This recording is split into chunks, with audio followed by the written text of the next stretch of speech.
के प्रायोजक हैं गोल्डी मसाले। नमस्कार, मैं हूं प्रदीप विश्वकर्मा और आप देख रहे हैं आज का मुद्दा। और आज का हमारा मुद्दा है ना डरें मुसलमान।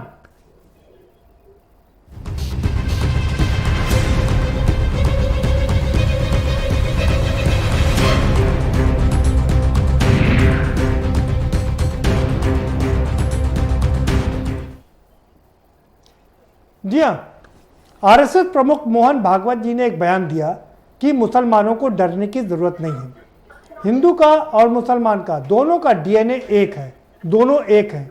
एक आकार की पूजा करते हैं, एक निराकार की पूजा करते हैं, उसमें भी कोई भेद नहीं है। और दोनों मिल करके ही हिंदुस्तान को विश्व गुरु बनाएंगे।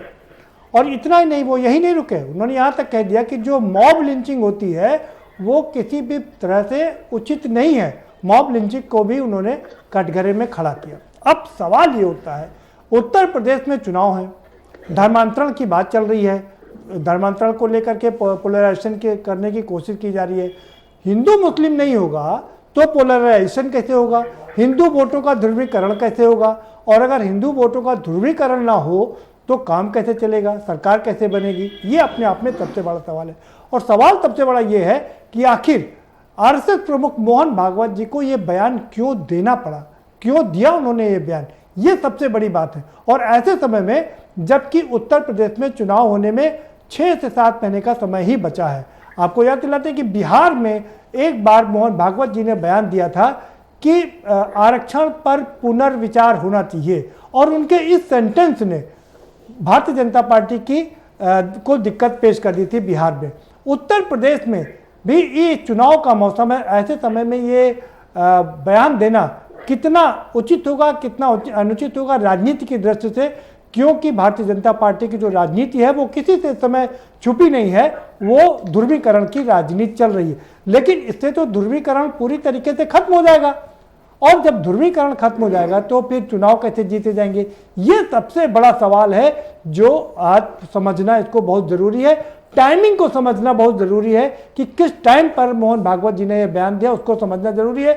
और इसके पीछे की फिलॉसफी क्या है इसको भी समझना बहुत जरूरी है, और हम इसी को समझने की कोशिश करेंगे। हमारे साथ में तमाम खास मेहमान जुड़ चुके हैं, उनसे आपका तारुफ भी कराएंगे।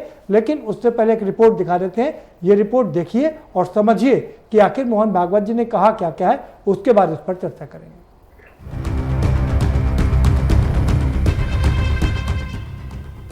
आरएसएस प्रमुख मोहन भागवत के बयान पर सियासी बवाल मच गया है। सभी धर्मों के लोगों का डीएनए एक होने वाले बयान को लेकर सियासी दलों ने वार पलटवार करने शुरू कर दिए हैं। बसपा से लेकर एआईएमआईएम की पार्टी ने भागवत के बयान पर पलटवार किया है। बहुजन समाज पार्टी प्रमुख मायावती ने कहा कि केंद्र और उत्तर प्रदेश सहित देश के जिन राज्यों में बीजेपी की सरकारें चल रही हैं, मोहन भागवत के भारत में सभी धर्मों के लोगों का डीएनए एक होने की बात किसी के भी गले के नीचे आसानी से उतरने वाली नहीं है। आरएसएस और बीजेपी एंड कंपनी के लोगों व इनकी सरकारों की कथनी व करनी में अंतर सभी देख रहे हैं। ये बयान मन में राम बगल में छुरी जैसा है। भारत में सभी धर्मों के लोगों का डीएनए एक होने व भीड़ हिंसा, हिंदुत्व के खिलाफ आदि होने की जो बात कही गई है वह किसी के भी गले के नीचे से आसानी से नहीं उतरने वाली है, क्योंकि आरएसएस व बीजेपी एंड कंपनी के लोगों की तथा इनकी सरकारों की भी कथनी व करनी में अंतर सभी देख रहे हैं। साथ ही आरएसएस प्रमुख देश की राजनीति को विभाजनकारी बताकर जो कोस रहे हैं, ये ठीक नहीं है। बता दें कि आरएसएस प्रमुख मोहन भागवत ने मुस्लिम राष्ट्रीय मंच द्वारा आयोजित कार्यक्रम में रविवार को कहा कि सभी भारतीयों का डीएनए एक है, चाहे वे किसी धर्म के हों। उन्होंने कहा कि हिंदू मुस्लिम एकता भ्रामक है, क्योंकि वे अलग अलग नहीं बल्कि एक है। पूजा करने के तरीके के आधार पर लोगों में भेद नहीं किया जा सकता। हमारे ही भारत माता के पुत्र, हमारी ही संस्कृति के विरासतदार और हमारे ही पूर्वजों के वंशज खून के अपने भाई मुसलमान साथ क्यों नहीं चल सकते? वो कैसे अलग हो गए? लेकिन इन सब पृष्ठभूमियों के कारण एक अलगाव और अविश्वास पैदा हुआ है। उसकी दूरी हमको काटते समय समाज के मन से ये सारा हटाना पड़ेगा। भागवत के बयान को लेकर AIMIM के चीफ असदुद्दीन ओवैसी ने भी पलटवार किया है। लिंचिंग के सवाल पर ओवैसी ने तगड़ा जवाब देते हुए कहा, आरएसएस के भागवत ने कहा कि लिंचिंग करने वाले हिंदुत्व विरोधी हैं। इन अपराधियों को गाय भैंस में फर्क नहीं पता होगा, लेकिन कत्ल करने के लिए जुनैद, अखलाक, पहलू, रकबर, अलीमुद्दीन के नाम ही काफी थे। ये नफरत हिंदुत्व की देन है। इन मुजरिमों को हिंदुत्ववादी सरकार की पुष्ट पनाही हासिल है। आरएसएस अगर लिंचिंग को मानती है तो लिंचिंग का जिम्मेदार कौन है? क्या आरएसएस इस बात को मानने को अभी भी तैयार नहीं है कि उनकी हिंदुत्व की आइडियोलॉजी की वजह से मेजॉरिटी कम्युनिटी में ये जो लोग कर रहे हैं वो रेडिकलाइज हो चुके हैं? मैं इन तमाम चीजों को मोहन भागवत की सिर्फ लिप सर्विस मानता हूं। भागवत के बयान से देश की राजनीति में नया सियासी तूफान उठ खड़ा हुआ है, जो कहां जाकर थमेगा ये देखने वाली बात होगी। स्पेशल डेस्क के न्यूज इंडिया।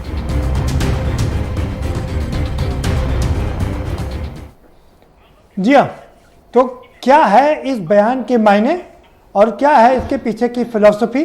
कैसे जीतेंगे उत्तर प्रदेश, क्योंकि सबसे बड़ा प्रदेश है देश का और 2024 का रास्ता यहीं से निकलता है। इसी पर करेंगे चर्चा। हमारे साथ में खास मेहमान हैं, हम उनसे आपका तारुफ करा देते हैं, उनसे आपका परिचय करा देते हैं। हमारे साथ लखनऊ स्टूडियो से दो बहुत खास मेहमान जुड़ चुके हैं। डॉक्टर सर्वेश द्विवेदी जी हमारे साथ में जुड़े हैं, आरएसएस के हैं और राष्ट्रधर्म पत्रिका के निर्देशन भी हैं। बहुत स्वागत है सर्वेश द्विवेदी जी आपका। DK आनंद साहब हमारे साथ में जुड़ चुके हैं, दलित चिंतक हैं, काम करते हैं, 85% लोगों के लिए काम करते हैं। आपका भी बहुत स्वागत है DK आनंद साहब। और हमारे साथ में अवध बिहारी मिश्रा जी जुड़ चुके हैं, विश्व हिंदू परिषद के वरिष्ठ नेता हैं। बहुत स्वागत है अवध बिहारी जी आपका। सैफ खान हमारे साथ में जुड़े हैं, कांग्रेस के वरिष्ठ प्रवक्ता हैं, आपका भी बहुत स्वागत है। संजीव कौशिक हमारे साथ में राजनीतिक विश्लेषक के तौर पर जुड़े हुए हैं, आपका स्वागत है। पंडित अनिल झा समाजवादी पार्टी के वरिष्ठ नेता हैं, आपका स्वागत है।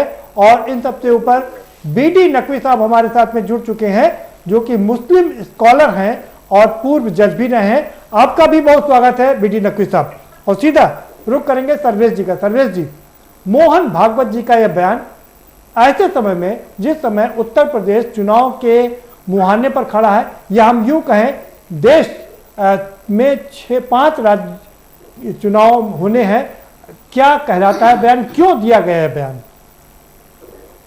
देखिए, माननीय मोहन भागवत जी का जो बयान है जी, वो अपने में बहुत ही स्पष्ट है और जो चाहिए देश को, समाज को, और उसको प्रेरित करने वाला है। राजनीति से ऊपर राष्ट्र है।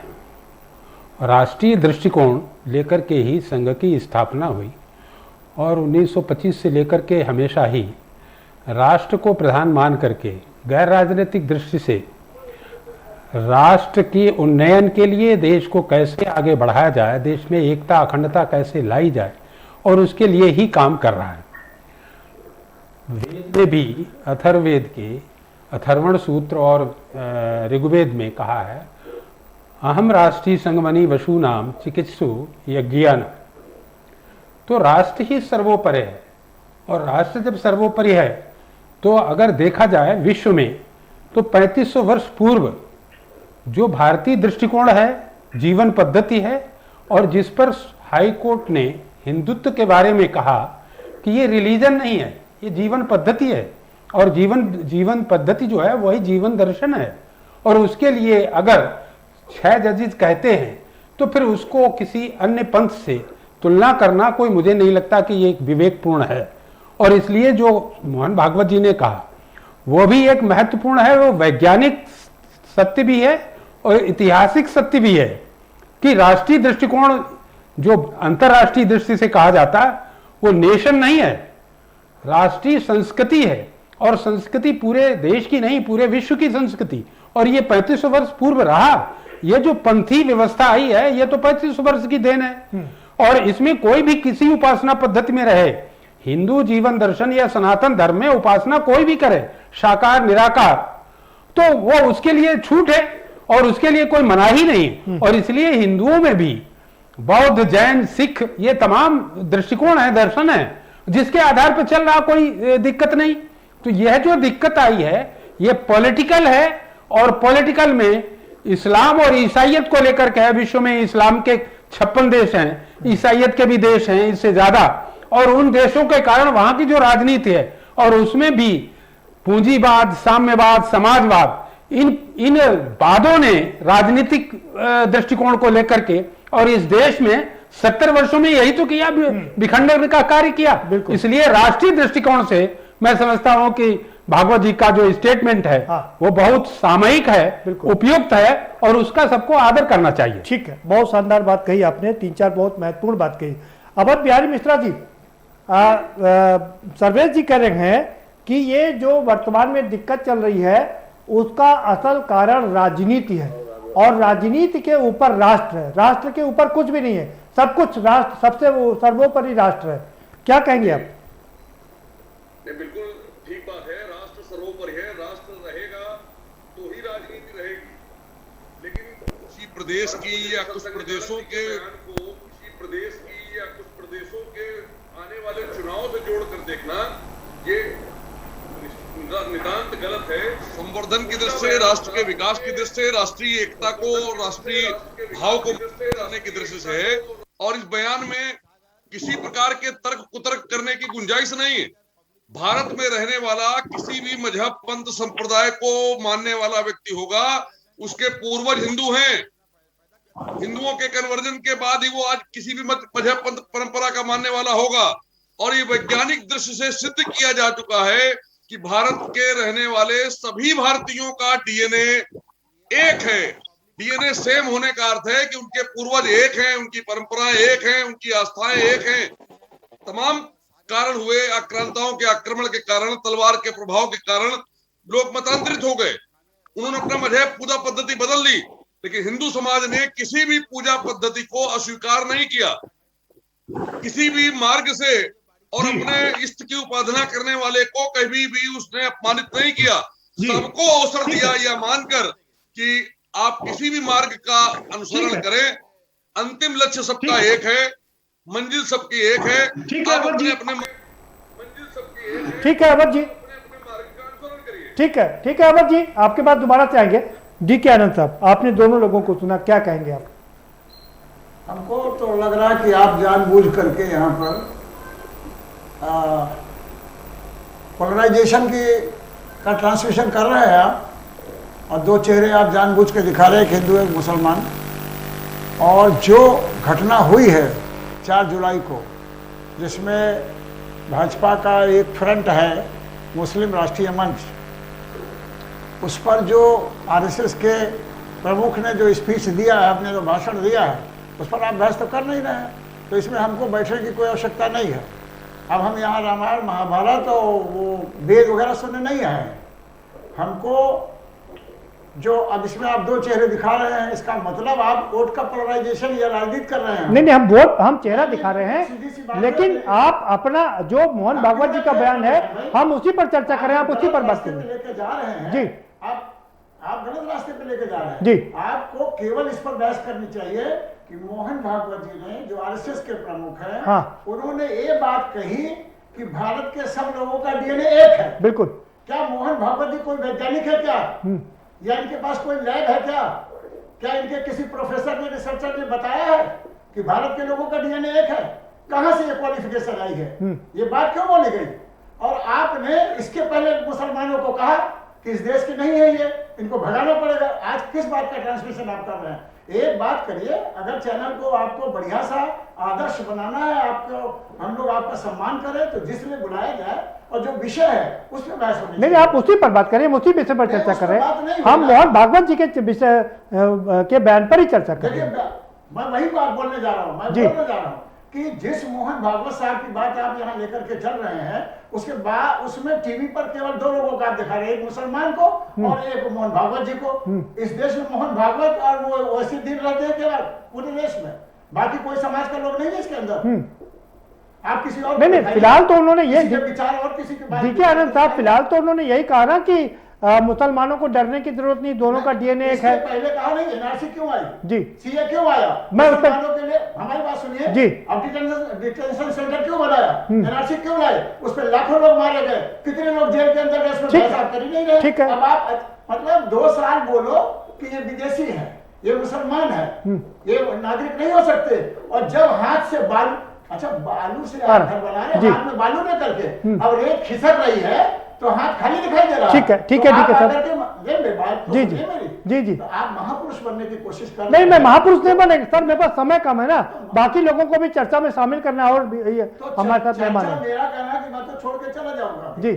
अगर चर्चा मोहन भागवत के डीएनए पर नहीं, मैं आपको बता रहा हूं 2001 में डीएनए हुआ है अमेरिका की उटा यूनिवर्सिटी में, और उसके जो रिसर्चर हैं वो माइकल बंसाल साहब हैं, और भारत के आंध्र प्रदेश का एक ब्राह्मण समाज का एक व्यक्ति भी उस रिसर्च में शामिल है, और वो रिसर्च में आया है, पूरे दुनिया में ब्रॉडकास्ट हुआ है कि भारत का ब्राह्मण 99.9% पर्सियन से उसका डीएनए मिलता है, वो विदेशी है। चलिए, आप आज कैसे कह दिए डीएनए विदेशी है? ठीक है, ठीक है, डी के आनंद साहब, डीएनए किसका किससे मिलता है ये उस पर ये अलग विषय है, लेकिन हम चर्चा यहाँ पर कर रहे हैं, मोहन भागवत जी ने जो बयान दिया हम उस पर चर्चा कर रहे हैं। बीडी नकवी साहब जी, का बयान दिया कि नहीं जी हाँ, आएंगे आपके पास में। बीडी नकवी साहब, आपके पास आ रहा हूँ, आपकी पहली प्रतिक्रिया क्या है? आपने सारे लोगों को सुना, मोहन भागवत जी के बयान पर आपकी पहली प्रतिक्रिया क्या है?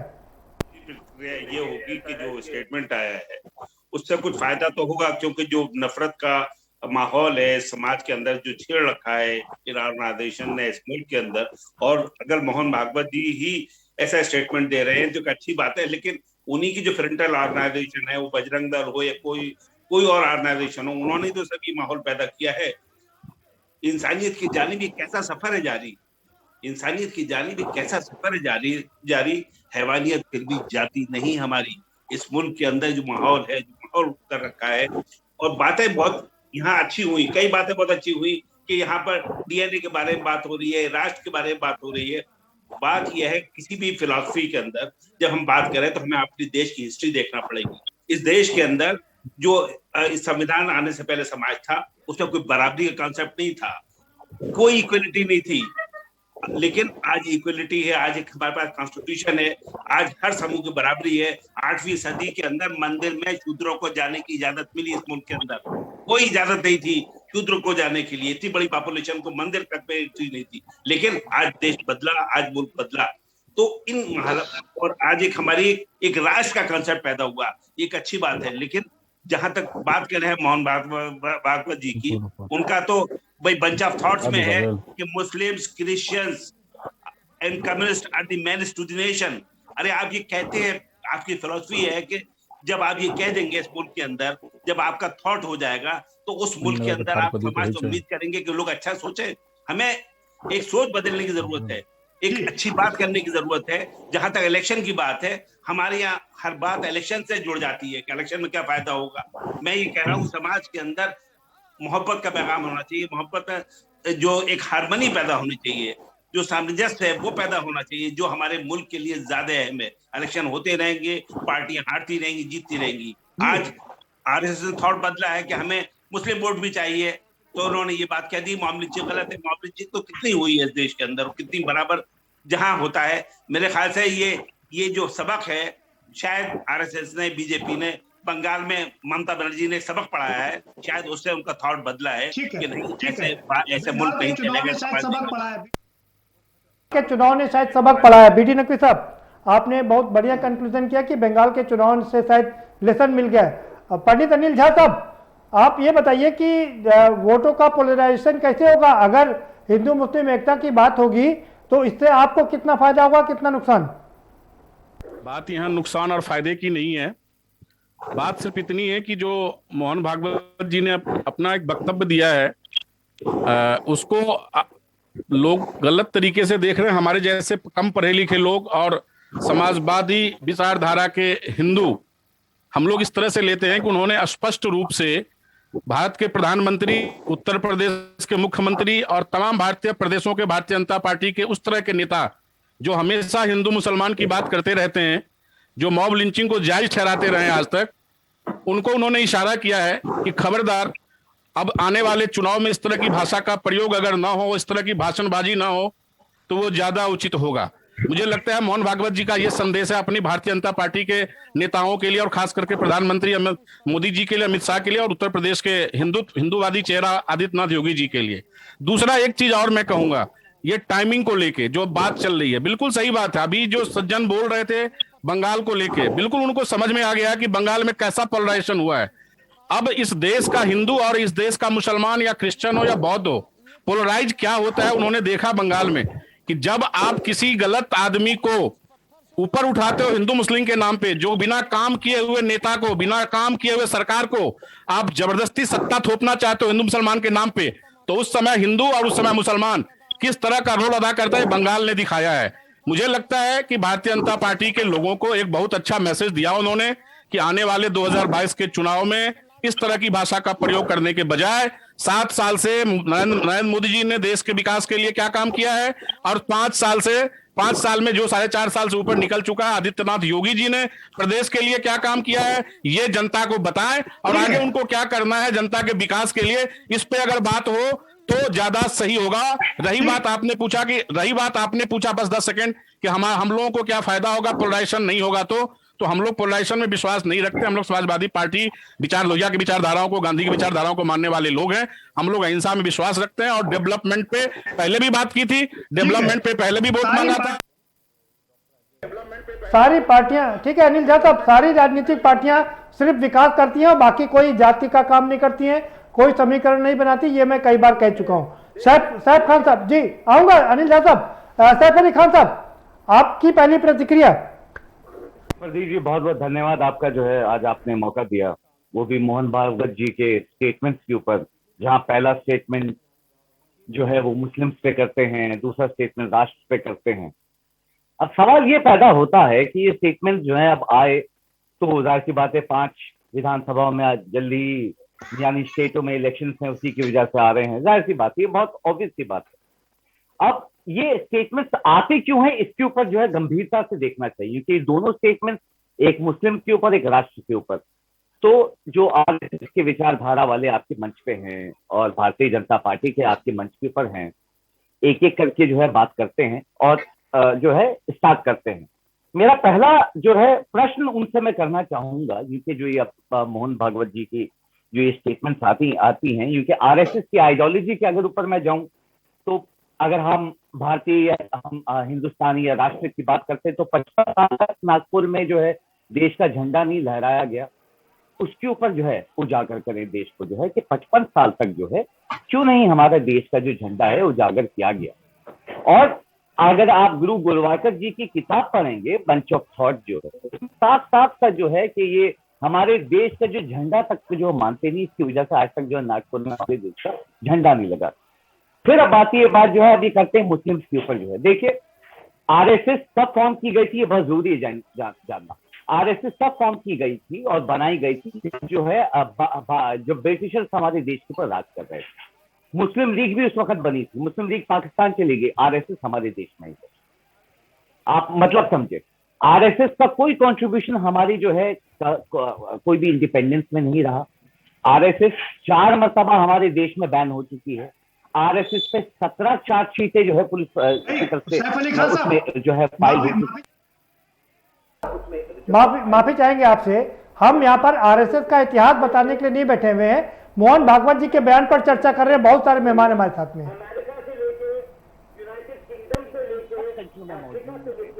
39 कंट्रीज आरएसएस के दफ्तर हैं, ऑफिसेज हैं, कहां से फंडिंग है इस ऑर्गेनाइजेशन को मिलती है। ठीक है सैफ खान साहब, आपकी बात पूरी हो गई, आपका समय समाप्त हो गया सर। माइनॉरिटीज की बात करते हैं, मैं अभी आपके साथ माइनॉरिटीज का जो कहती है, despite multiple complaints by BJP leaders no action was taken. अभी तक किसी भी जो है इतने अरे ठीक है साहब खान साहब, और यही कारण है तो कि मोहन भागवत जी ने साफ कर दिया कि ये सब चीजें नहीं चलेंगी, ये हिंदू मुस्लिम नहीं चलेगा और दोनों को एक मिलकर के काम करना पड़ेगा।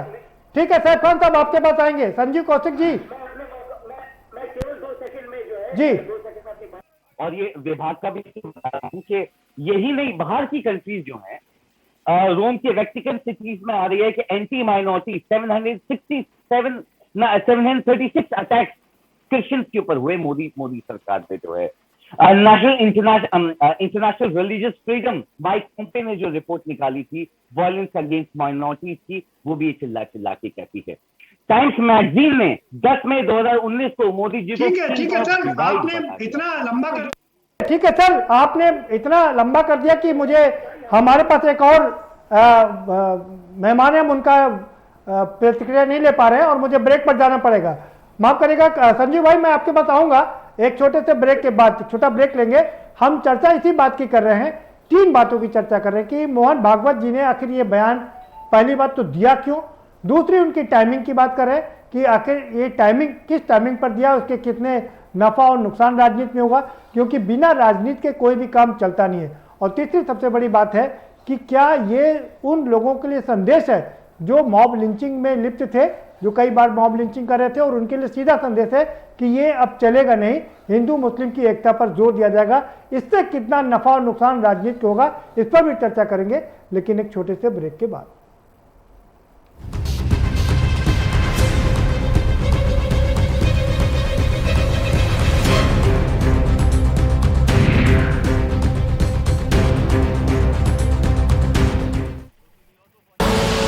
आप देख रहे हैं के न्यूज, खबरों का सारथी। जुबान के लिए उड़ चला गैरों की ज़मीं पर, खुशबू अपने पन की ढूंढता। दूर कितना भी जा, इस जुबान से दूर ना जा पाओगे। विमल, बोलो जुबान केसरी।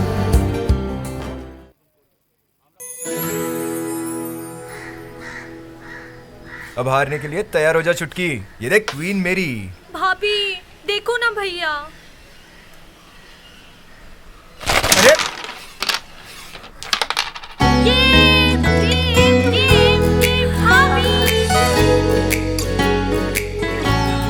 पिटारा खजाना खास पलों का।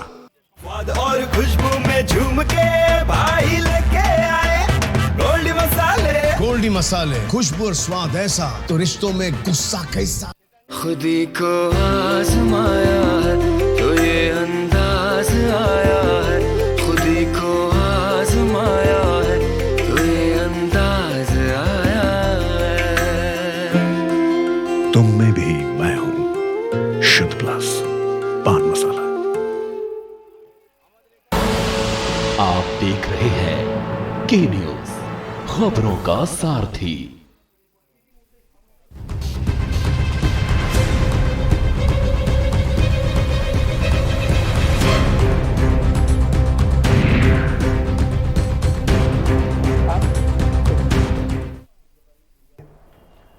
ब्रेक के बाद आपका स्वागत है। सभी मेहमान हमारे साथ में बने हुए हैं और हम रुक करेंगे संजीव कौशिक जी का।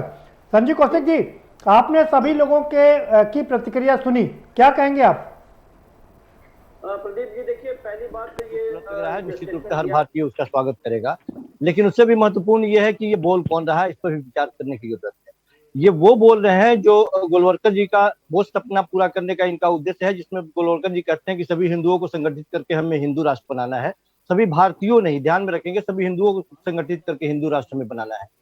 जाहिर सी बात है कि वो जो कह रहे हैं उसमें कहीं ना कहीं हिंदू मुस्लिम एकता की बात कर रहे हैं और दोनों को नजदीक लाने की बात कर रहे हैं, लेकिन ये अविश्वास की बात दोनों के बीच में पनपी कहाँ से है? क्या वो जो कह रहे हैं उनके कथनी और करनी में कोई समानता है या नहीं है? जैसा कि अभी तक देखा गया है, एक तरफ जब वो बात कहते हैं कि जो उनके खून में है या जो उनके डीएनए में है वो हमारे हिंदू के डीएनए में ही भी है, हम दोनों एक ही हैं। एक तरफ आप ये कहते हैं और दूसरी तरफ आप ही के द्वारा या आप ही के नजदीकी या आप ही के द्वारा बनाई गई सरकार, ये कहने में कोई गुरेज नहीं है कि संघ एक गैर राजनीतिक संगठन है, लेकिन भारतीय जनता पार्टी में उनकी क्या भूमिका है ये सब कुछ जानते हैं। इसलिए मैं खुलेआम कह रहा हूँ कि ये कहने में कोई गुरेज नहीं है कि जब भारतीय जनता पार्टी, एक तरफ यहीं पे बैठे भारतीय जनता पार्टी के लोग या उनके पक्षधर लोग कहेंगे कि नहीं वो सही कह रहे हैं, और दूसरी तरफ लव जिहाद के नाम पर हिंदू मुसलमान के बच्चों की यदि शादी होती है तो वो कानून बना देते हैं। दूसरी तरफ जब मॉब लिंचिंग की बात होती है वो कह रहे हैं कि हिंदू के वो पक्षधर नहीं हो सकते हैं जो मॉब लिंचिंग में किसी की हत्या करते हैं। और जब गौर से आप देखेंगे तो भारतीय जनता पार्टी के लोग ही जब मॉब लिंचिंग से छूट के आते हैं, जेलों से छूट के आते हैं, तो उनको फूलों का महार पहनाते हुए दिखाई देते हैं। आप जब पहलू खान के हत्यारों की बात होती है तो वहां पे भी किस तरह का रवैया रहता है ये भी आप देखते हैं। तो ये तमाम तरह की बातें जो है वो आप सिद्ध करने के लिए काफी है कि आपके कथनी और करनी में बहुत जमीन और आसमान का अंतर है। दूसरी बात, एक चीज और मैं इसी में जोड़ दूं कि जब आप इस तरह की बातें करते हैं और सार्वजनिक मंच पे कहते हैं, तो जो आप मैसेज सार्वजनिक मंच पे देना चाहते हैं और जिन्हें आप ये कह सकते हैं कि आप हिदायत दे रहे हैं उन लोगों को कि नहीं आप हिंदू के पक्ष नहीं है यदि इस तरह की घटनाएं करते हैं, तो आप स्वयं सक्षम हैं उन लोगों के कान को उमेटने के लिए कि इस तरह की गलतियां ना करें। हमने अन्य स्टेट में भी इसके खामियाजा को भुगता है और हमने देखा है। लेकिन सार्वजनिक मंच पे कहने का मतलब ही राजनीतिक उद्देश्य होता है।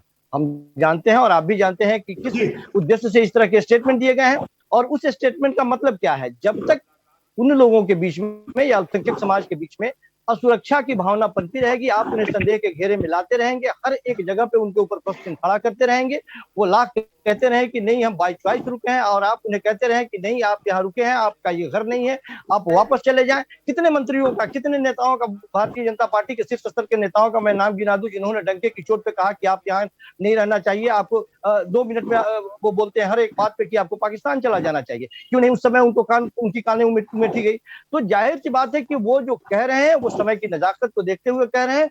एक आम भारतीय ये बात समझ रहा है, अल्पसंख्यक समाज के लोग भी समझ रहे हैं, भारतीय जनता पार्टी के लोग भी समझ रहे हैं कि किस उद्देश्य से इस तरह की बातें की जा रही है। ठीक है, किस उद्देश्य से इस तरह की बातें की जा रही है। ठीक है, किस उद्देश्य से कह रहे हैं संजीव जी, ये भी जरा क्लियर कर दीजिए 10 सेकंड में। सीधी सी बात है कि उनकी बात कर लें या फिर उत्तर प्रदेश में आने वाले दिनों में जो इलेक्शन है, भारतीय जनता पार्टी किन किन मसलों पर कहां पिछड़ती हुई दिखाई दे रही है सारे लोगों के सामने है।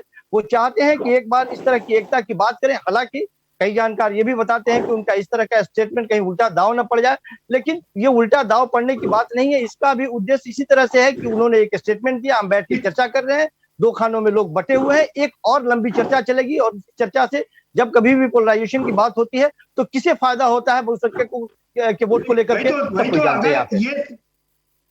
वही तो अगर ये संजीव भाई अगर ये चर्चा ना करी जाए और हिंदू मुस्लिम एकता की बात ना की जाए तो पोलराइजेशन अपने आप हो जाएगा ना, इससे तो पोलराइजेशन नहीं होगा।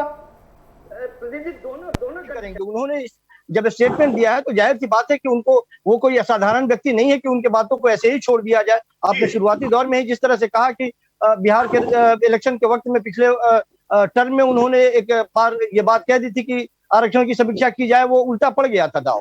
तो जाहिर सी बात है कि इस बात को भी लेकर के बहुत सारे लोग जो जानते हैं कि इलेक्शन के वक्त में जिस तरह का उन्होंने स्टेटमेंट दिया है, ये कहीं उल्टा दाव न पड़ जाए, ये भी बहुत लोगों के मन में आशंकाएं हैं। ठीक है। सर्वेश जी, आपने सुना सारे लोग कह रहे हैं, आप कुछ कहना चाहेंगे?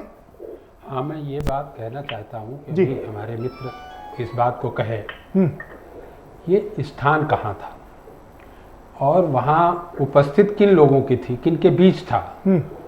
तो राष्ट्रवादी मुस्लिम मंच था और एक किताब का विमोचन जो नरसिम्हा राव जी के समय उनके सहयोग में काम कर रहे थे, उनके द्वारा लिखी गई, वो भी एक मुस्लिम स्कॉलर है। तो उस किताब के विमोचन करते समय राष्ट्रवादी मुस्लिम मंच पर जो उन्होंने विषय रखा है, वो विषय मैं समझता हूँ किताब से भी संबंधित है, वहां बैठा हुआ समाज उससे भी संबंधित है और देश से भी संबंधित है जी, और उससे बढ़कर के संविधान से संबंधित है। तो जब राजनीतिक चर्चा लोग करते हैं तो संविधान का एक पक्ष देखते हैं, दूसरा पक्ष छोड़ देते हैं। नहीं सर, कुछ सवाल है, कुछ सवाल ये हैं, जैसे संजीव कौशिक ने कहा और बाकी हमारे साहब खान ने भी कहा, जो गुरु गोलवलकर जी की बंच ऑफ थॉट है, आरएसएस उसी पर ही चलती है, और उनके थॉट में और इस बयान में दोनों में काफी विरोधाभास दिखाई दे रहा है। कोई विरोधाभास नहीं है जी। उन्हीं गोलवलकर जी का, मान्यवर सरसंघ चालक द्वितीय का जी, मुस्लिम समस्या देश में जो सांप्रदायिक दृष्टि से रखी गई उसके निदान के बारे में कहा, और वो अंग्रेजी में छपा है। जो 5 जन अखबार निकलता है उसी का दूसरा पक्ष अंग्रेजी का है जी, उसमें भी छपा है, और इसके बाद उसकी पुस्तिका है। इन सभी विषयों को कहा है कि हमारे यहाँ उपासना कोई भी किसी प्रकार की करे, कोई दिक्कत नहीं है, लेकिन राष्ट्र अपना है और हम राष्ट्रीय हैं, यह दृष्टिकोण रख करके और इन सभी समस्याओं का निदान किया जा सकता है। ये बात सब ठीक है, यह बहुत अच्छी बात है कि अब कम से कम एकता की बात चलने के लिए है, और मुस्लिम स्कॉलर बीडी नकवी साहब भी इसकी प्रशंसा कर रहे हैं। सवाल ये उठता है कि जब पिछले कम से कम 8 साल से ये ध्रुवीकरण हो रहा था, तब मोहन भागवत जी ने ऐसा बयान क्यों नहीं दिया? ताली एक तरफ से नहीं बजती जी। जब राजनीतिक इसी दृष्टिकोण से जातीय, वर्गीय और इसके बाद सांप्रदायिक विषयों को लेकर के रखेंगे तो वो फिर अपना भी तो ध्रुवीकरण कर रहे हैं ना। बिल्कुल। और वो जब ध्रुवीकरण करेंगे तो दूसरा अल्टरनेट ध्रुवीकरण में जाएगा ही। और जब नेशन की बात, राष्ट्र की बात की जाएगी तो ये ध्रुवीकरण समाप्त होंगे। और मैं दावे से कह रहा हूं कि आने वाले समय में नेशनल कमिटमेंट के साथ पब्लिक वोट करेगी। ये जो ध्रुवीकरण है जातीय, वर्गीय और सांप्रदायिक, ये सब समाप्त होंगे क्योंकि देश बड़ा है, राष्ट्र बड़ा है। बिल्कुल। ये जातीय एक अच्छी बात है, ये कम है, ये बहुत समस्याएं होंगी, उनका निदान भी होगा, आपने लेकिन ये समग्रता से निदान होगा और उस पर विचार करना चाहिए। आपने सबसे अच्छी बात कही कि जो पहले ध्रुवीकरण होता था उसका जवाब ये ध्रुवीकरण था, लेकिन अब राष्ट्र की बात होगी। ये बहुत बढ़िया बात है। डीके साहब, आप कुछ सवाल पूछना चाहेंगे? आप पूछ सकते हैं। हम कोई सवाल नहीं पूछना चाहते जी चलिए, डीके साहब कोई सवाल नहीं पूछना चाहते हैं। अनिल झा साहब, सवाल यह है कि जो आप लोगों ने जो ध्रुवीकरण किया, MY का जो कॉम्बिनेशन बनाया, उसका जवाब था ये पोलराइजेशन, और अब सब कुछ समाप्त हो गया, अब एकता की बात होगी, पूरा राष्ट्र एक होगा। बताइए आप, 80% हिंदू रहता है इस देश में लगभग, और इसमें आप हमसे कह रहे हैं कि हमने कोई MY बना रहे। इन्होंने थप्पा मारा हमारे ऊपर, और समय समय पे बिहार में और बंगाल में कि MY और कहीं पे MI या कहीं पे MZ। हमने कब कहा कि हमारे साथ खाली मुसलमान हैं? हम तो हमेशा कहते हैं कि मैं खुद हिंदू हूँ, समाजवादी हिंदू हूँ, हिंदू परिवार से बिलोंग करता हूँ, ब्राह्मण परिवार से बिलोंग करता हूँ। दिक्कत ये ना कि कोई समाजवादी हिंदू है, कोई भाजपाई हिंदू है, कोई कांग्रेसी हिंदू है, तो ये भी एक अजीब विडंबना हो गई है। देखिए ऐसा है, समाजवादी विचारधारा, भारतीय जनता पार्टी की विचारधारा को मानने वाला हिंदू भाजपा हिंदू हो गया, कांग्रेस की विचार, ये तो पार्टियां है ना सर, पार्टियां एक विचारधारा पे चलती है। ये तो पिछले सात पार्टियों का ही विवाद है, साम्यवाद, समाजवाद, पूंजीवाद, क्षेत्रवाद। अब ये बता, अनिल झा साहब जल्दी से ये बता दीजिए, इससे तो आपको फायदा होगा ना। अगर वोटों का ध्रुवीकरण नहीं होगा तो आपको तो फायदा ही होगा इससे। मोहन भागवत जी के बयान से तो आपको फायदा होने वाला है। देखिए, हम समाजवादी लोग फायदा करते रहे, ये जो 52 साल अपने ऑफिस के बिल्डिंगों पे तिरंगा नहीं लहराया और राष्ट्रवाद की बात आज करते हैं, इनको फायदे नुकसान की बात होती है। फायदे नुकसान की बात करते हैं। तो राजनीति आप काहे के लिए करते हैं? खाली लोगों के उपकार के लिए? जनताओं की सेवा करने के लिए, सत्ता में आके पावर से, अपनी कलम की ताकत से परियोजनाओं को लागू करने के लिए और जन जन तक पहुंचाने के लिए, ना कि जिसको जीवन भर गाली देते, जिस विचारधारा से जीवन भर। आपको फायदा होगा कि नहीं होगा ये बताइए अनिल झा साहब। देखिए अभी हमारी बात होगी, जब एकीकरण की बात होगी तो पोलराइजेशन नहीं होगा तो आपका फायदा होगा। देखिए, शमशान और कब्रिस्तान, अब जनता समझदार हो गई है। अब उनको चूंकि दिख नहीं रहा है कि शमशान कब्रिस्तान में, ना तो शमशान के लिए उन्होंने कुछ किया। आप शमशान कहेंगे तो वो कब्रिस्तान तो की बात करेंगे ना सर,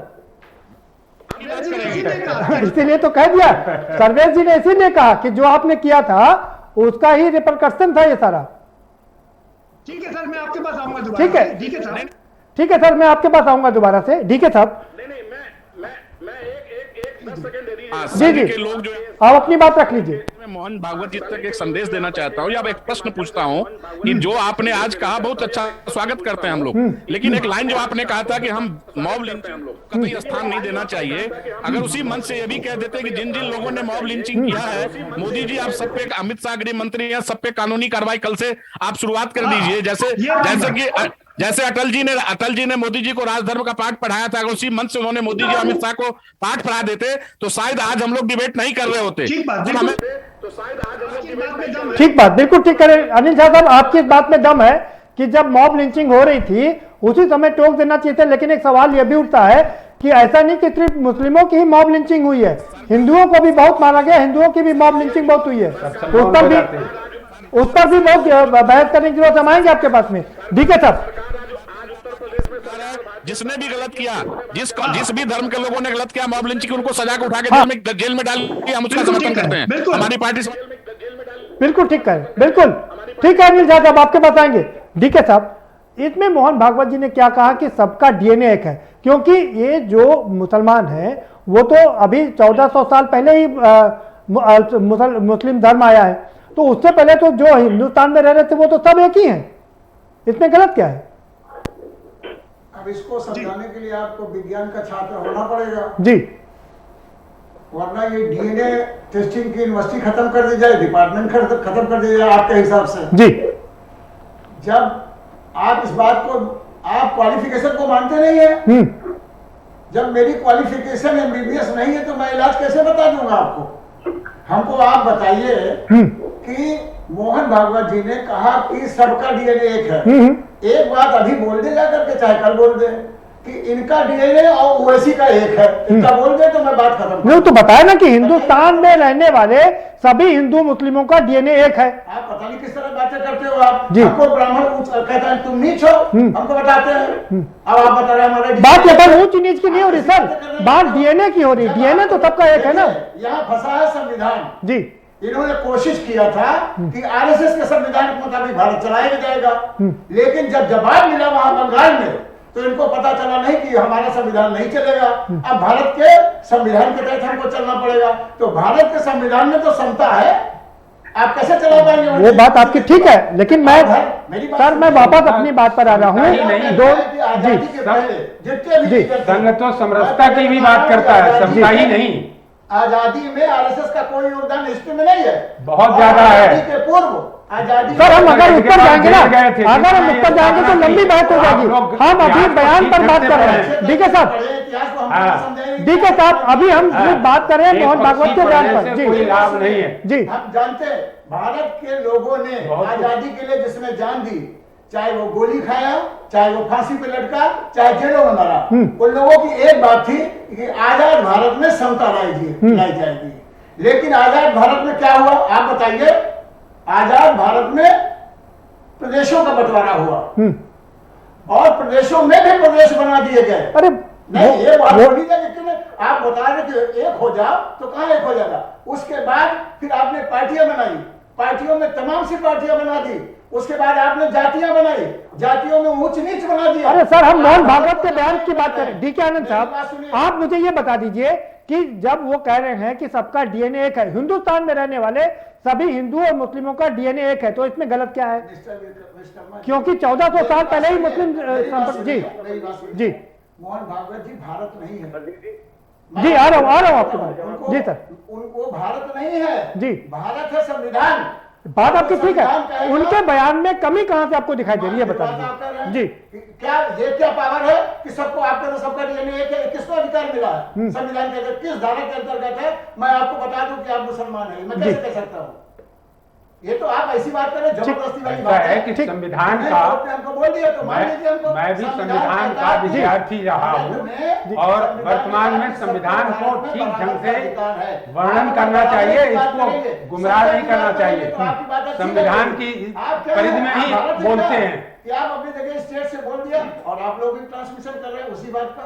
हम जितने को सुन रहे हैं सब केवल धर्म की बात कर रहे हैं, जाति की बात कर रहे हैं, बीजेपी और फलाने की बात कर रहे हैं। बोल रहा है क्या यहाँ पर समता की बात हो रही है? क्या रोजगार की बात? नहीं, समता की बात अलग है सर, समता की बात अलग है कि समता है कि नहीं वो अलग बात है।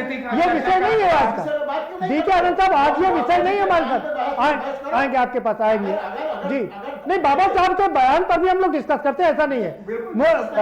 बीटी नकवी साहब के बीटी नकवी साहब आप कुछ कहना चाह रहे थे? जी जी किसी को पावर नहीं। सुन लीजिए, नकवी साहब कुछ देखिए साहब, नकवी साहब कुछ कह रहे हैं, पूर्व जज भी रहे हैं। देखिए ऐसा है कि कथनी ट्रस्ट के अंदर सारे जो बैकवर्ड हमारे हिंदू भाई हैं उनको कोई मेंबरशिप नहीं मिली। जो राम मंदिर ट्रस्ट बना, अभी हाई कोर्ट में अपॉइंटमेंट हुए एडवोकेट्स के, उसमें कोई बैकवर्ड को जगह नहीं मिली। 200-300 अपॉइंटमेंट हुए। तो ये जो है एक ही क्लास को पूरी तरह ओबलाइज किया जा रहा है। जहां तक हिंदुस्तान का संविधान ही कहता है कि सब मिनॉरिटी को अपना राइट है, तो यहाँ पर संविधान कुछ कहता है कोई भी रिलीजन प्रोपेगेट कर सकता है, किसी भी रिलीजन फॉलो कर सकता है, लेकिन अब जातीय कानून में अब कलेक्टर महोदय इजाजत देंगे कि मैं अपना रिलीजन कन्वर्ट करूं या न करूं। यूपी के अंदर 3 मॉस्क डिमोलिश कर दी गई। 3 मॉस्क। बीटी नकवी साहब आप भी समानता की बात कर रहे हैं, असमानता की बात कर रहे हैं। नकवी साहब कम से कम आपको तो समझना चाहिए सर, यहाँ पर समानता असमानता की बात नहीं चल रही है। बात यहाँ ये चल रही है जी, बात बीटी नकवी साहब गठित किया है जी, और आप उस पर इस प्रकार की टिप्पणी कर रहे हैं। सरकारी अधिकारी कौन किस जाति का होता है? सरकारी गुजराती चला रहे हैं। मसला ये हमारे बेचारे जो आरएसएस के लोग हैं, इनको भी कोई मौका नहीं है। जो देखिए, समझने की कोशिश करिए। मुझे शिकायत ये है कि हिंदुस्तान के रिसोर्सेज को चंद हाथों में दे दिया गया है, चंद गुजराती कंट्रोल कर रहे हैं। आप बात करते रहिए। बीटी नकवी साहब, मेरा सीधा सवाल है। बीटी नकवी साहब जी, बीटी नकवी साहब, एक सवाल मेरा सीधा आपसे है। मेरा सवाल आपसे सीधा यही है कि मोहन भागवत जी के इस बयान में कहाँ अंतर है? क्या दिक्कत है कि सारा हिंदू मुस्लिम एक है, सबका डीएनए एक है? क्योंकि जो मुस्लिम धर्म है वो तो 1400 साल पहले ही आया ना सर। अभी तो आज हिंदुस्तान का पहले तो ब्राह्मण का डीएनए एक है कि ये माना जाए, तो उसको मौका क्यों नहीं है? उसके साथ उस कमजोर तबके के साथ जाति क्यों हो रही है? मसला मैं ये कहना चाहता हूँ, अपॉर्चुनिटी, इक्वलिटी ऑफ अपॉर्चुनिटी क्यों नहीं है बैकवर्ड को? इक्वलिटी की बात आपकी ठीक है कि इक्वलिटी देश में नहीं थी। देखिए, बहुत अच्छा स्टेटमेंट बिल्कुल ठीक है, स्टेटमेंट बहुत अच्छा है, स्टेटमेंट अच्छा है, मैं उसको पॉजिटिव नजरिए देखता हूँ। लेकिन चेंज ऑफ हार्ट करना होगा। जो सियासत मुल्क की चल रही है, मुल्क चंद हाथों में दे दिया गया। मुल्क चंद लोग, चंद फोर्सेस कंट्रोल कर रहे हैं। यहाँ गरीबी बढ़ती जा रही है। कोरोना ने पूरी तरह एक्सपोज कर दिया कि हम देश में कहाँ खड़े हैं, हमारी जीडीपी कहाँ है, हमारे हालात कहाँ हैं, गरीब आदमी के क्या मौका है, क्या उसको अपॉर्चुनिटी है। तो एक खाई बन गई है। और देखिए, इसके हालात जो आने वाले वक्त में होंगे बहुत खराब होने वाले हैं। 2000 रुपए किसानों को दे देने से चीजें नहीं चल जाती। किसान आंदोलन चल रहा है, किसानों की बात कोई नहीं कर रहा। ठीक है बेटी नकवी साहब, हम आज किसान आंदोलन पर चर्चा नहीं करेंगे, हम बाकी किसी चीज पर चर्चा नहीं करेंगे। हम आज मोहन भागवत जी के बयान पर चर्चा करें सर, कि वो आप उसमें से आपने बिल्कुल ठीक कहा कि ये मैसेज अच्छा है, और जो अनुसांगिक संगठन है आरएसएस के, उनके लिए मैसेज बहुत जबरदस्त है कि अब ये चलेगा नहीं। साहब खान साहब, कि लाउड एंड क्लियर मैसेज है कि अब तक जो हुआ तो हुआ, लेकिन अब ये सब चलेगा नहीं, मॉब लिंचिंग चलेगी नहीं। इलेक्शन सर पे हैं, ऐसे स्टेटमेंट तो मोहन भागवत जी के आने ही हैं, क्योंकि सत्ता तो चाहिए। आपका एक विंग भारतीय जनता पार्टी तो आज चला ही रहा है, जो पूरा देश जो है, जाहिर सी बात है सत्ता के लिए। और ये डीएनए की बात करते, चलिए डीएनए, अगर आप साइंटिफिक की बात कर रहे हैं, डीएनए मैच कर सकता है, मगर विचारधारा मैच नहीं करती। मैंने अभी शुरुआत में सवाल पूछा था कि देखिए, एक की विचारधारा गांधी जी की है, एक की विचारधारा जो है गॉडसे की है। नहीं, विचारधारा अलग अलग हो सकती है, लेकिन डीएनए तो एक है ना। मोहन भागवत जी ने वही बात कही, हम साकार को भी पूछते हैं, निराकार को भी पूछते हैं। गॉडसे की पूजा करता है, और एक भाई जो है गांधी जी की पूजा करता है। डीएनए एक हो सकता है, मगर विचारधारा हमेशा अलग अलग। बिल्कुल ठीक बात। तो ये विचारधारा का सवाल होता है ना, ये विचारधारा पर हम बात कर रहे हैं। अब गॉडसे की पूजा करने वाले लोग हैं आरएसएस, अपने दफ्तरों में जो है गॉडसे की जो तस्वीरें और मूर्तियों की स्थापना करने वाले लोग हैं। अगर ये विचारधारा की बात कर रहे हैं, तो क्या इनकी अभी भी कहने से मैं पूछना चाहूंगा, क्या विचारधारा आपकी जो है वो गांधी जी वाली है? वो जवाब नहीं मिलेगा। भारतीय जनता पार्टी के जितने भी गांधी की विचारधारा पे कांग्रेस नहीं रही, गांधी के नाम पर कांग्रेस हो गई। जब विचारधारा संविधान है, वो गांधी जी, आज की तारीख में गांधी जी और संविधान, तो संविधान प्रधान होगा जो संविधान के अनुच्छेदों में है।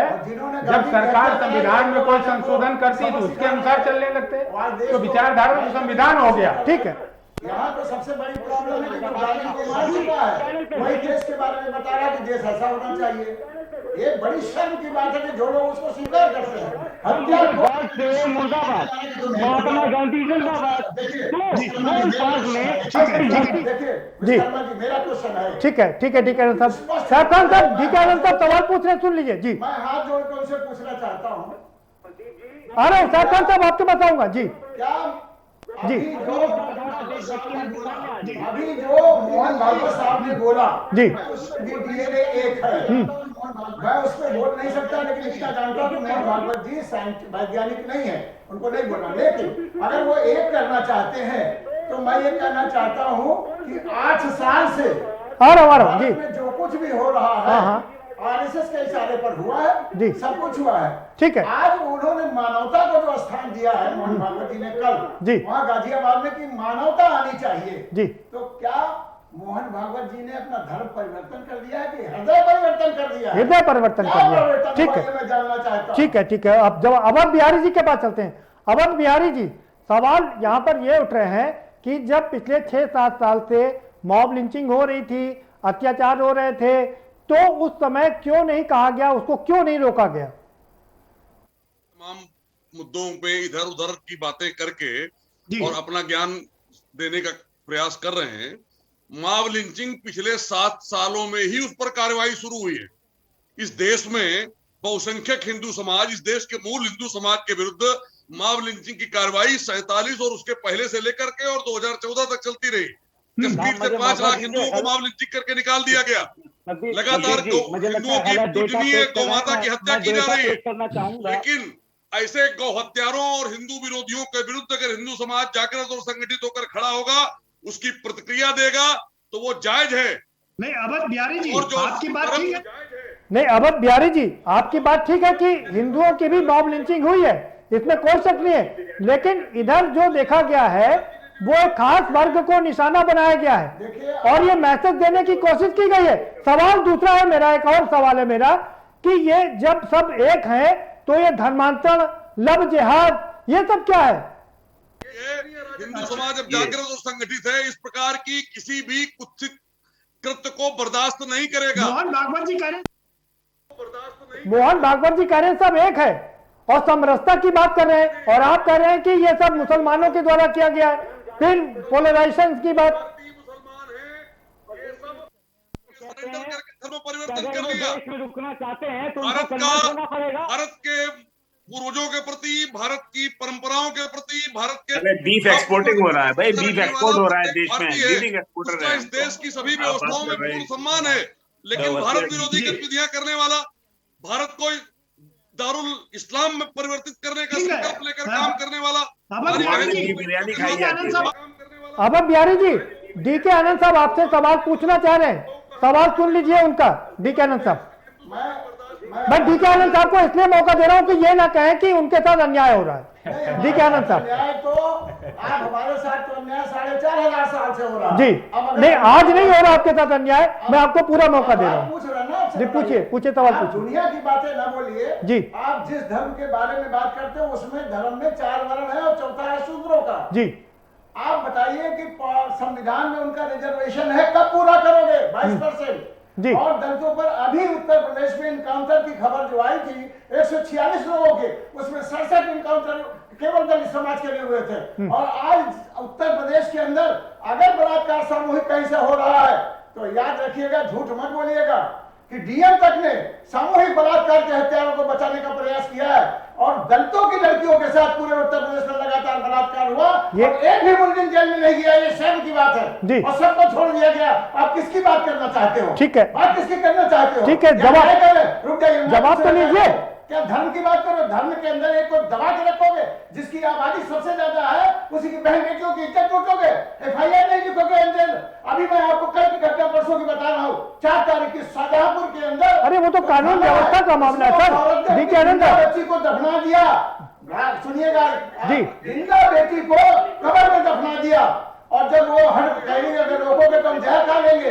जब वो हट गई तो गांव के लोगों ने निकाला, डॉक्टर आई, पुलिस आई, वो बच्ची अभी जिंदा है लेकिन डॉक्टर लिख रहा है कि 100% एनेमिक है। उसके बाद राशन कार्ड नहीं, कहाँ थे आप? उसको खाना नहीं मिला। जवाब अब बच्चों को डी.के. साहब जवाब ले लीजिए आनंद जी का। डी.के. साहब जवाब तो सुन लीजिए। जवाब दीजिए जी। अवध बिहारी जी बड़े बता रहे हैं सब सवाल, डी.के. साहब सवाल लीजिए। क्या करोगे? जिस धर्म के ठेकेदार बने हो उसी धर्म में चौथा वर्ण जो है उसको लातों से मार रहे हो, जवाब ले लीजिए। जवाब संवैधानिक अधिकार नहीं दे रहे हो। डी.के. आनंद साहब जवाब लीजिए। जवाब जी। दुनिया के देशों की तुलना में आज भी बहुत कम है। अवध बिहारी जी का जवाब ले लीजिए।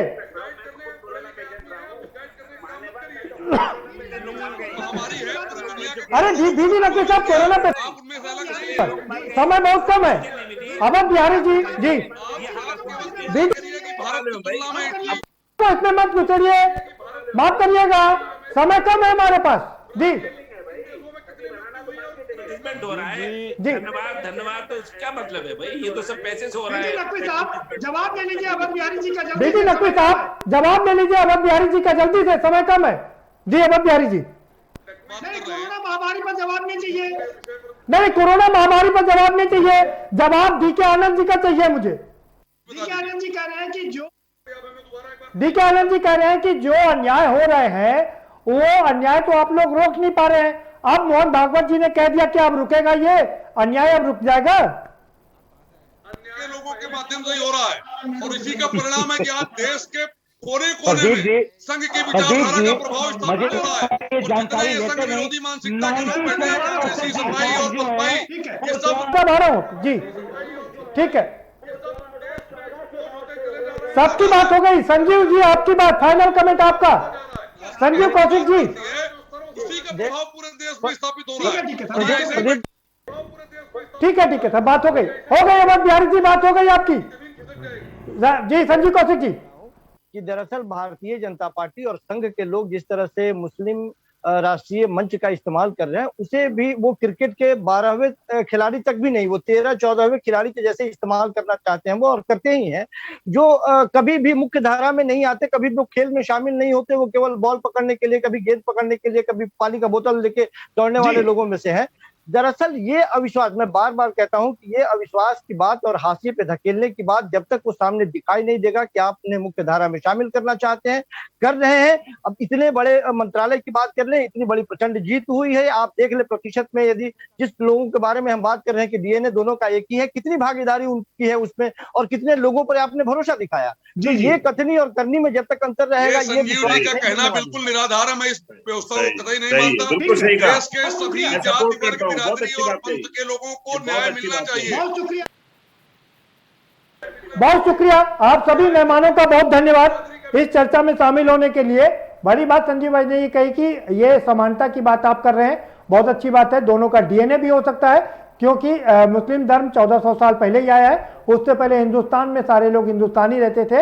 ये अलग बात है कि डीके आनंद साहब उससे इत्तेफाक नहीं कर रहे हैं, साइंटिफिकली उसको अलग बता रहे हैं, लेकिन इस बात में कोई शक नहीं कि जब तक समानता की बात नहीं होगी, उनका विश्वास नहीं जीता जाएगा, तब तक ये जो बयान है वो सही नहीं माने जाएंगे, वो उचित नहीं माने जाएंगे। क्योंकि पहले दिखाना पड़ेगा, सिर्फ कहने से काम नहीं चलेगा, उनको करके दिखाना पड़ेगा, उनको मुख्य धारा में लाना होगा। और जो आज अन्याय की बात कर रहे हैं उसको प्रूव करना पड़ेगा कि आइंदा आपके साथ अन्याय नहीं होगा, सबको मिलकर के एक साथ चलना होगा, तभी राष्ट्र की बात होगी, तभी राष्ट्र का हित होगा। फिलहाल इस कार्यक्रम में इतना ही, आप हमें दीजिए इजाजत और बाकी खबरों के लिए देखते रहिए के न्यूज़ इंडिया।